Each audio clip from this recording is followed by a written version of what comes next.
सातवीं कड़ी में आप सभी का फिर से स्वागत है एग्ज़ाम टुडे चैनल पर। इस चैनल पे भारतीय संविधान और जीके के मैथ के सब्जेक्ट के अलावा आपको कुछ करंट की भी चीज़ें मिलेंगी ऑडियो और स्लाइड्स के माध्यम से, तो उसको भी आप उस पर भी बने रहिए साथ में।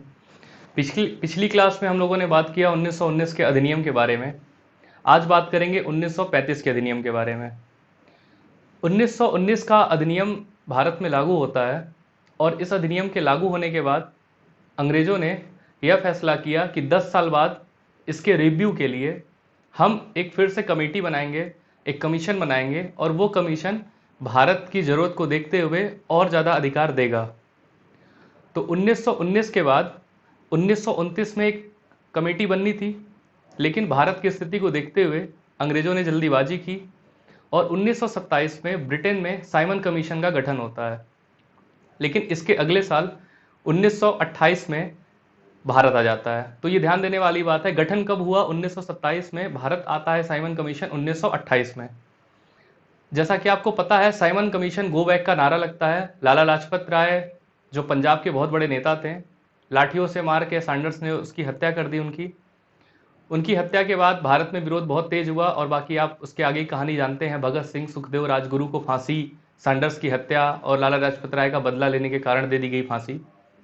इसी बीच 1928 में जो साइमन कमीशन की रिपोर्ट आई थी, इस साइमन कमीशन की रिपोर्ट को जवाब देने के लिए भारत में उस समय मोतीलाल नेहरू जो कांग्रेस के बहुत बड़े लीडर थे और जवाहरलाल नेहरू के पिता भी थे, तो उनको जिम्मेदारी दी गई कि आप साइमन कमीशन के जवाब में एक रिपोर्ट तैयार कीजिए।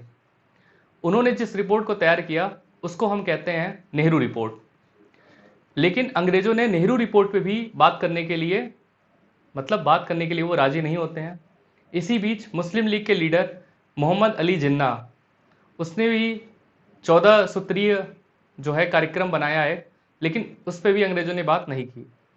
साइमन कमीशन की रिपोर्ट जो बनी थी वो 1919 के अधिनियमों में और क्या सुधार हो सकता है और क्या अधिकार भारत के नागरिकों को दिया जाना चाहिए, उसके लिए बनी थी। साइमन कमीशन की रिपोर्ट को लेके कांग्रेस बहुत नाराज थी और कांग्रेस किसी भी हद पे इसके साथ बात करना नहीं चाहती थी। इसी बीच अंग्रेजों ने साइमन कमीशन की जो रिपोर्ट 1930 में आ जाती है उस पर बात करने के लिए लंदन में गोलमेज सम्मेलन बुलाया। जैसा कि आपको पता है, लंदन में 3 गोलमेज सम्मेलन 1930 से 1932 के दौर में हुए, जिसमें से दूसरे गोलमेज में भारत में कांग्रेस की तरफ से महात्मा गांधी शामिल होते हैं। बाकी तीसरे गोलमेज और पहले गोलमेज सम्मेलन में महात्मा गांधी शामिल नहीं होते हैं, मतलब कांग्रेस नहीं शामिल हुई। इसकी वजह से अंग्रेज काफ़ी दुविधा में थे कि क्या किया जाए, क्योंकि कांग्रेस का ना आना, जो भारत की सबसे बड़ी पार्टी है, जनता का विश्वास भी कांग्रेस में ज़्यादा था, तो कहीं ना कहीं एक डाउट की स्थिति चल रही थी अंग्रेजों के साथ। लेकिन 1932 में अंग्रेजों ने यह तय कर लिया कि हम साइमन कमीशन की रिपोर्ट को आगे बढ़ाते हैं और उसी साइमन कमीशन की रिपोर्ट को आगे बढ़ाते हुए 1935 का अधिनियम भारत में दिया जाता है। तो ये रही इसके बैकग्राउंड की बातें कि 1935 का अधिनियम कैसे आया। अब बात करते हैं इसमें क्या प्रोविजंस किए गए थे, क्या प्रावधान किए गए थे। 1935 के अधिनियम की बात अगर डिटेल में की जाए तो अगर इतिहास पढ़ते हुए आप देखेंगे तो इसमें बहुत से पॉइंट शामिल हो सकते थे, लेकिन हमारा फोकस है भारत के संविधान को पढ़ना कि भारत के संविधान का विकास किस प्रकार से हुआ। तो इसमें मैंने सिर्फ उन्हीं पॉइंट्स को रखा है जो भारतीय संविधान के परिप्रेक्ष्य में बहुत ज़्यादा इंपॉर्टेंट होने वाले हैं। तो एक एक करके सारे प्रावधानों को समझ लेते हैं आसानी से, बहुत ज़्यादा टफ नहीं होने वाला है ये। पहला मैंने यहाँ पे लिखा है, नए अखिल भारतीय संघ की स्थापना। आप आज जिस भारत को देख रहे हैं, कुछ इसी प्रकार का भारत बनाने की बात अंग्रेजों ने कही थी कि हम एक भारत बनाएंगे, एक यूनियन बनाएंगे भारत का, और उसमें भारत के सारे राज्य शामिल होंगे, जो राजाओं का क्षेत्र है वह भी शामिल होगा, और एक प्रकार से एक फेडरल इंडिया, संघ भारत का निर्माण होगा। जैसा कि आज आप देखते हैं, ठीक उसी तरीके से कहीं ना कहीं भारत निर्माण की बात अंग्रेज की है। इसमें दूसरा पॉइंट, पहला पॉइंट और तीसरा पॉइंट एक दूसरे से मैच करता है। नए अखिल भारतीय संघ की स्थापना, केंद्र में संघ परिसंघ की स्थापना। तो यहाँ पे आपको कटा हुआ कुछ दिख रहा होगा, तो ये चूंकि ये सब मैंने रिकॉर्ड किया था लेकिन कुछ गड़बड़ी हो गई, कुछ लोग आ गए तो वो डिस्टर्ब हो गया, तो इस वजह से ये लिखा हुआ पड़ा था, दोबारा से रिकॉर्डिंग हो रही है। तो पहला और तीसरा पॉइंट एक ही है, लेकिन इसमें कट करने का मतलब है कि ये प्रोविजंस भारत में लागू नहीं हो पाए, नए अखिल भारतीय संघ की स्थापना भारत में नहीं हो सकी। इसके नहीं होने का एक बहुत बड़ा कारण है, आप याद कीजिए 1857 की क्रांति के बाद जब भारत में ताज का शासन होता है, सीधे महारानी या राजा का शासन शुरू हो जाता है, तो उन्होंने जब विश्लेषण किया भारत की स्थिति को तो ये पाया कि भारतीय राजाओं को एक साथ नाराज करके आप भारत में शासन नहीं कर सकते हैं। इसलिए 1858 के बाद से भारत में जो देसी रियासतें बच गई थी अंग्रेजों के सीधे नियंत्रण में आने से, उनको ये कहा गया कि आपके ऊपर ब्रिटिश शासन तो रहेगा लेकिन कुछ अधिकार आपको भी रहेगा, आप राजा की तरह रहेंगे, आपके सैनिक रहेंगे, आपको कुछ हद तक अपने राजस्व टैक्स वसूलने का अधिकार रहेगा। कुल मिला के कुछ राजाओं की इज्जत को रख लिया गया कि वह भी संतुष्ट, अंग्रेज भी संतुष्ट। तो कुल मिला के एक मेल जोल की पॉलिसी अंग्रेजों ने बनाई। तो वही रियासतें जो 1857 की क्रांति के बाद से बच गई थी, वो रियासतें मिलके पूरे भारत का जो क्षेत्र था उस क्षेत्र का 1/3 जो हिस्सा था, लगभग 33%, उस पर वो राज करती थी। 33% के अलावा जो 66% हिस्से बच गए, उन हिस्सों पर राज करते थे ब्रिटिश गवर्नमेंट। पूरे भारत में शासन तो ब्रिटिश गवर्नमेंट का ही है, लेकिन एक वो क्षेत्र है 66%, 2/3 क्षेत्र जो सीधे ब्रिटिश गवर्नमेंट के कंट्रोल में आता है, और 1/3 जो क्षेत्र है देसी रियासतों का, वो सीधे नहीं आता है। वहां पे चूंकि राजा हैं, राजाओं का शासन है, उनके कुछ छोटे बड़े नियम भी अपने राज्य में लागू हैं। हाँ, ये है कि ये राजा ये मानते थे कि मेरे ऊपर कौन है, ब्रिटिश गवर्नमेंट है, तो इनको मानना पड़ा ऊपर कौन बैठा है। तो इसमें यही पॉइंट है, अंग्रेजों ने कहा कि नया अखिल भारतीय संघ जो बनेगा, उस संघ में ब्रिटिश भारत 2/3 हिस्सा, देसी रियासतों का 1/3 हिस्सा, दोनों को मिला के ही तो भारत का निर्माण होगा। आप 1/3 हिस्से को छोड़ के 2/3 हिस्से को मिला के तो भारत का निर्माण, अखिल भारतीय संघ कहां बनेगा फिर।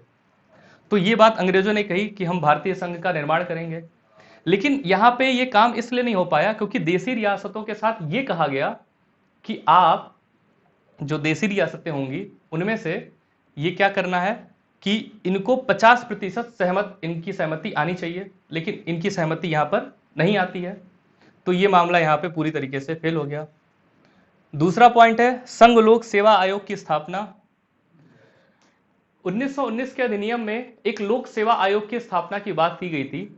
वो लोक सेवा आयोग था जो विभिन्न क्षेत्रों में कहा कि हम एग्जाम कराएंगे, लेकिन यहाँ पे एक संघीय लोक सेवा आयोग की बात हुई, जिसको आज आप यूनियन पब्लिक सर्विस कमीशन के नाम से जानते हैं, यूपीएससी के नाम से। तो यूपीएससी की स्थापना हुई, ये हो गई थी स्थापना। ये एग्जाम में बहुत डायरेक्ट आता है, इतिहास में भी आता है और संविधान में भी आता है कि संघ लोक सेवा आयोग की स्थापना कैसे हुई थी। दूसरा है प्रांत स्तर पर प्रांतीय लोक सेवा आयोग बना। आप देखते होंगे आपके स्टेट में भी एग्जाम होता है, पीएससी जिसको कहते हैं, पब्लिक सर्विस कमीशन, लेकिन यहाँ पे तो पब्लिक सर्विस कमीशन जैसा कोई शब्द नहीं मिलता है। तो आजाद होने के बाद सरकारों ने, राज्य सरकारों ने इसका नाम रख लिया public service commission, state public service commission. लेकिन यहां पे अगर देखेंगे तो पी से प्रोविंस हो गया, सी से सर्विसेज सिविल, एस से सर्विसेज पीसीएस हुआ। मतलब यहां पे क्या बात हो रही है, यहां कहा जा रहा है प्रांतीय लोक सेवा।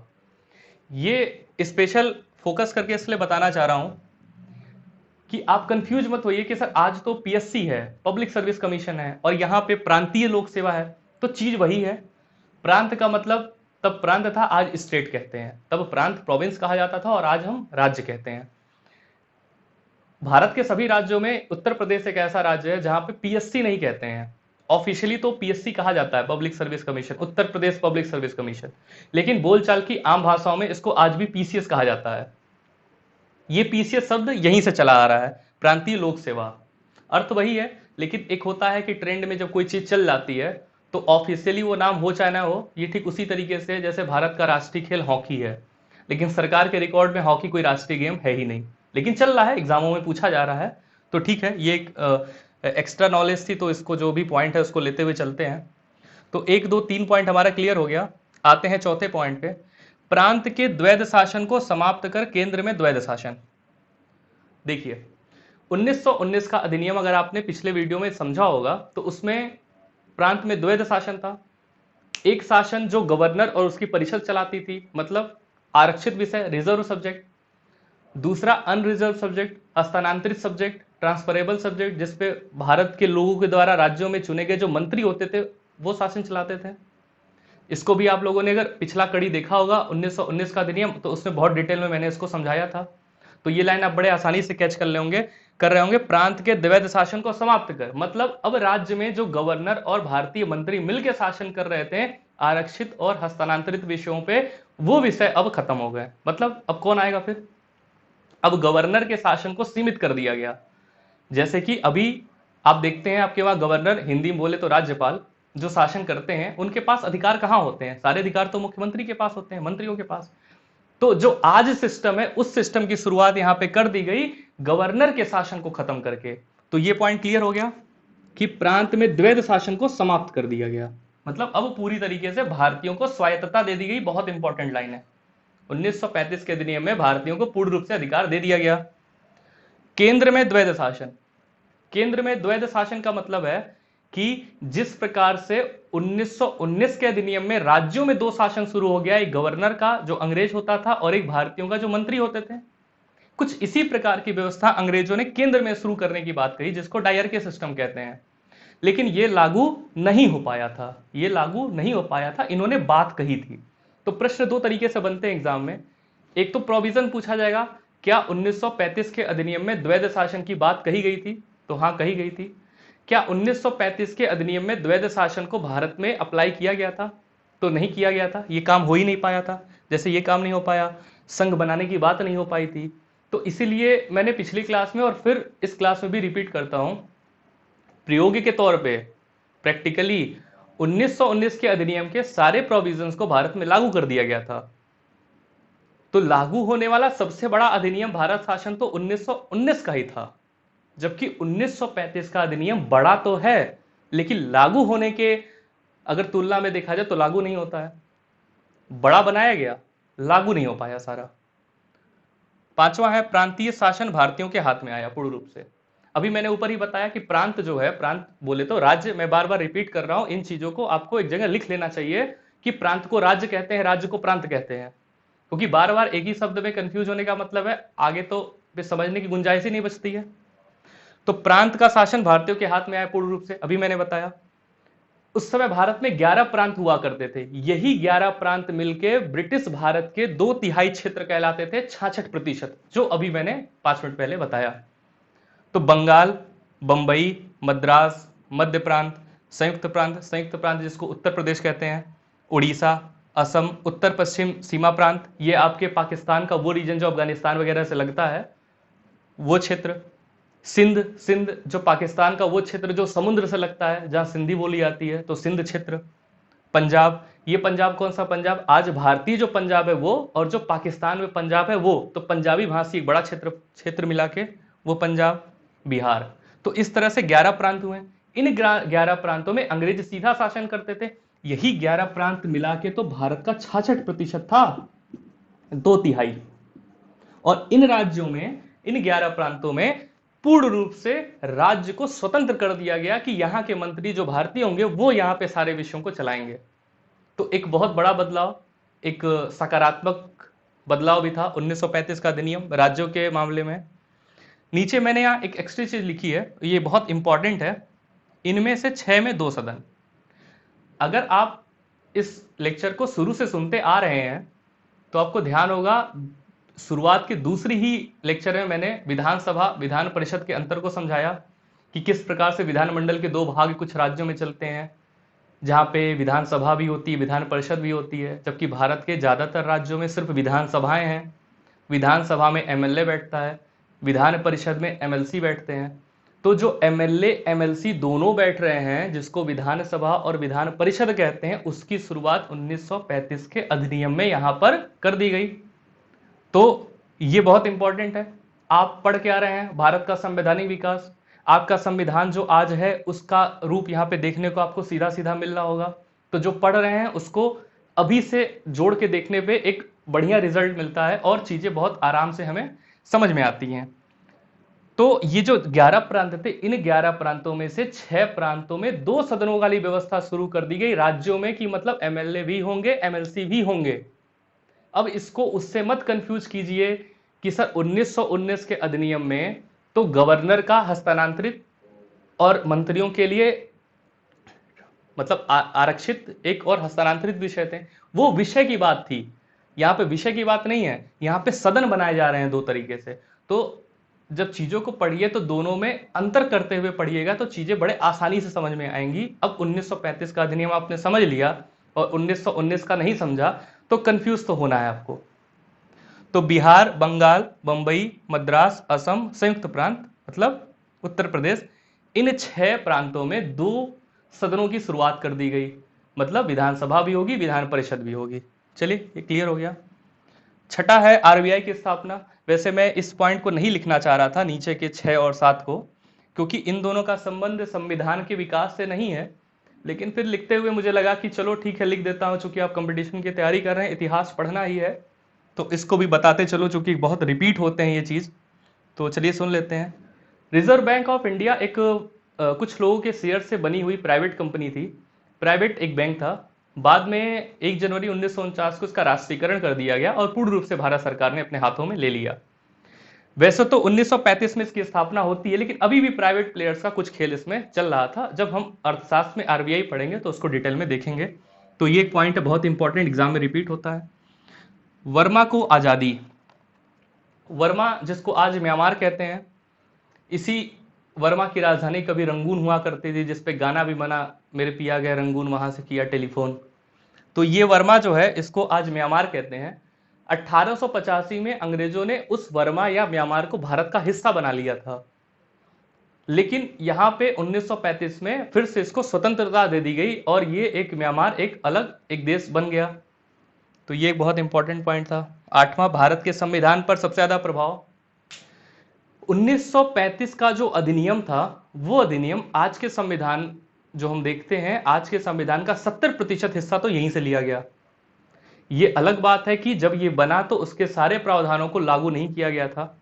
तो एग्जाम में डायरेक्ट क्वेश्चन आता है कि सबसे ज्यादा प्रभाव किस अधिनियम का आज के संविधान पर है, तो 1935 के अधिनियम का। अगर 1935 के अधिनियम और 1919 के अधिनियम को जोड़ते हुए आगे बढ़ें तो भारत में अंग्रेजों का शासन अधिनियम या परिषद अधिनियम नहीं आने वाला है। 1937 में एक अधिनियम आएगा जो भारतीय स्वतंत्रता का अधिनियम होगा, जो ब्रिटिश गवर्नमेंट द्वारा पारित किया गया अंतिम अधिनियम होगा। उसके बाद ब्रिटिश गवर्नमेंट ने कोई अधिनियम नहीं पारित किया और इन दोनों के बाद वो अंतिम है, लेकिन वो स्वतंत्रता का अधिनियम था, ना कि भारत पे शासन करने वाला अधिनियम था। तो एक तरीके से यह भी देख सकते हैं कि 1935 का अधिनियम भारत पर शासन करने वाले अधिनियमों की श्रेणी में अंतिम था, सबसे बड़ा था। ठीक, तो ये बात हो गई। अगली क्लास में हम देखेंगे भारत के संविधान का विकास किस प्रकार हुआ, माउंटबेटन योजना, कैबिनेट मिशन प्लान आया, भारत स्वतंत्रता अधिनियम आया, कैसे संविधान का निर्वाचन होता है, संविधान सभा बनती है, किस प्रकार से भारत और पाकिस्तान का बंटवारा होता है।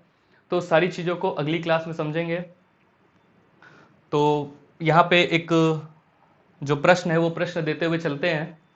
प्रश्न ये है कि संविधान सभा में अंबेडकर जी जो चुन के आए थे वो कहाँ से चुन के आए थे।